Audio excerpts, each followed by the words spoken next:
Bismillahirrahmanirrahim. Assalamualaikum warahmatullahi wabarakatuh. Perkenalkan, nama saya Ningrum Sari. Saya mahasiswa semester 5 jurusan Bimbingan Konseling Islam Fakultas Dakwah dan Komunikasi Universitas Sunan Gunung Jati, Bandung. Insya Allah, di sini saya akan menjelaskan mengenai sosiologi dakwah yang bertemakan alternatif ilmiah dalam menyelesaikan konflik sosial yang berkaitan dengan agama. Selamat menyaksikan. Telah kita ketahui bahwa garis besar dari ilmu pengetahuan itu ada dua. Yang pertama, ilmu pengetahuan alam yang memiliki sifat statis, dan yang kedua adalah ilmu pengetahuan sosial yang memiliki sifat dinamis. Dari eksistensi ilmu pengetahuan sosial tersebut, maka dilahirkanlah ilmu baru yang disebut dengan sosiologi. Sosiologi juga bisa dikolaborasikan dengan kehidupan kita sehari-hari, yang tak lain salah satunya yang termasuk adalah mengenai keagamaan. Keagamaan di dalamnya ada yang disebut dengan ilmu dakwah. Ketika ilmu dakwah dan sosiologi disatukan, maka lahirlah sosiologi dakwah. Keilmuan sosiologi dakwah bukan tanpa alasan. Kita ketahui bersama ada suatu kondisi terlupakan saat ini, di mana dakwah menjadi kegiatan setiap manusia untuk menyeru kepada kebaikan dan menjauhi sebuah larangan Sang Pencipta, Tuhan. Kondisi tersebut mengarahkan manusia pada keteraturan sosial atau social order, yang nantinya menjadi dambaan manusia di kehidupan ini. Maka oleh sebab itu, kajian dakwah tanpa pandang keagamaan seseorang menjadi misi bersama yang sebenarnya. Dikarenakan menyampaikan hal baik dan menasehati agar terhindar dari hal buruk adalah sebuah keniscayaan manusia yang menjadi pengingat bagi manusia lainnya. Salah satu dari banyaknya problema yang melintas pada dunia dakwah yang tak lain melibatkan juga ilmu dakwah, yang di dalamnya terjadi banyak polemik yang terdiri dari sosio, kultural, dan religius. Jika kita mengharapkan sebuah keteraturan sosial yang menciptakan kedamaian dan kesejahteraan, maka inilah tugas kita bersama. Keilmuan tersebut akan memadukan ketiga keilmuan yang telah mendapatkan pengakuannya, yaitu sosiologi, ilmu dakwah, dan ilmu komunikasi. Bisa dilihat pada gambar, inilah gambaran lapisan keilmuan sosiologi dakwah. Sosiologi menjadi inti dari keilmuan tersebut, ilmu dakwah menjadi lapisan penguat, dan ilmu komunikasi menjadi keilmuan penyeimbang di antara ketiganya. Sosiologi, keilmuan tentang segala hal yang berkaitan dengan kebermasyarakatan. Secara pemahaman sederhana, maka sosiologi berarti ilmu yang mempelajari tentang pembentukan realitas sosial, dinamika, dan perubahan bagi sekumpulan orang dalam masyarakat.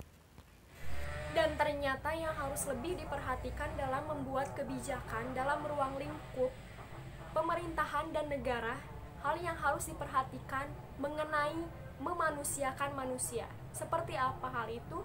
Yaitu kesejahteraan. Dan poin kesejahteraan itu berada pada kajian sosiologi. Di sisi lain juga ada yang disebut dengan sosiologi agama.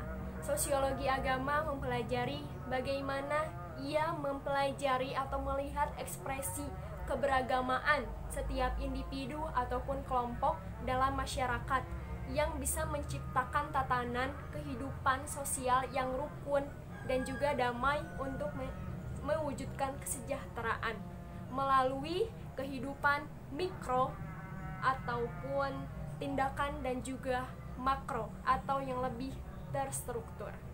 Dan ternyata terdapat beberapa literatur muslim yang berkaitan dengan sosiologi dakwah atau sosiologi agama yang dikemukakan oleh ilmuwan-ilmuwan muslim dalam perspektif keislaman, seperti Ibnu Abi Rob'i, Al-Farabi, Mawardi, Al-Ghazali, Ibnu Taimiyah, dan Ibnu Khaldun. Mereka terfokus pada bagaimana sosiologi dakwah atau sosiologi agama ini kepada keislamannya. Beberapa keilmuan tersebut berpijak dengan studi sosiologi menurut perspektif Islam secara makro, mikro, fungsional, dan konflik. Eksistensi perpaduan sosiologi tersebut terhadap kondisi yang mengalami problema sehingga bermunculan disiplin ilmu bersama. Maka inilah yang menjadi dasar pijakan bahwa sosiologi menjadi ilmu yang mampu menembus segala hal demi mengupayakan satu kata yang diharapkan menciptakan kedamaian bagi masyarakat, yaitu kesejahteraan. Dan dalam sosiologi Islam juga dikaji bagaimana kita dapat menemukan solusi untuk mempersatukan Islam. Yang dalam kajian sosiologi dakwah itu mengemukakan untuk mengatasi problema yang dialami oleh umat Islam yang kian hari kian berkembang, yang mayoritas bukan hanya di Indonesia saja dan bahkan di dunia. Sejalan dengan persoalan agama dimasukkan kepada disiplin ilmu sosiologi, itu adalah hal yang seharusnya terjadi. Mengingat pada zaman sekarang banyak sekali problema yang melibatkan manusia menjadi resah, gelisah, tidak bahagia, depresi, dan lain sebagainya, hingga terjadilah sebuah jalinan hubungan antara hamba dan Tuhan yang mengharapkan sebuah ketenangan jiwa. Posisi ilmu dakwah sebagai sisi penguat untuk sebuah disiplin ilmu alternatif penyelesaian masalah seluruh umat beragama di dunia, yaitu sosiologi dakwah.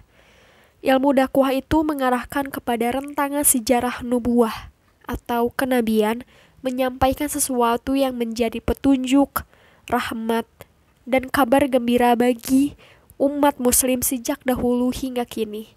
Bisa ditelusuri dari surat An-Nahl ayat 89, kemudian perihal epistemologinya ilmu dakwah bisa ditemukan penjelasannya dalam surat Al-Isra ayat 35-36, mengungkapkan bahwa melalui proses empirisnya manusia menemukan apa kebaikan di dunia ini, dan pada aksiologinya ilmu dakwah menjadi keilmuan yang mesti dipedomani setiap manusia menjalani misi menebarkan kebaikan dan kedamaian kasih sayang terhadap sesamanya.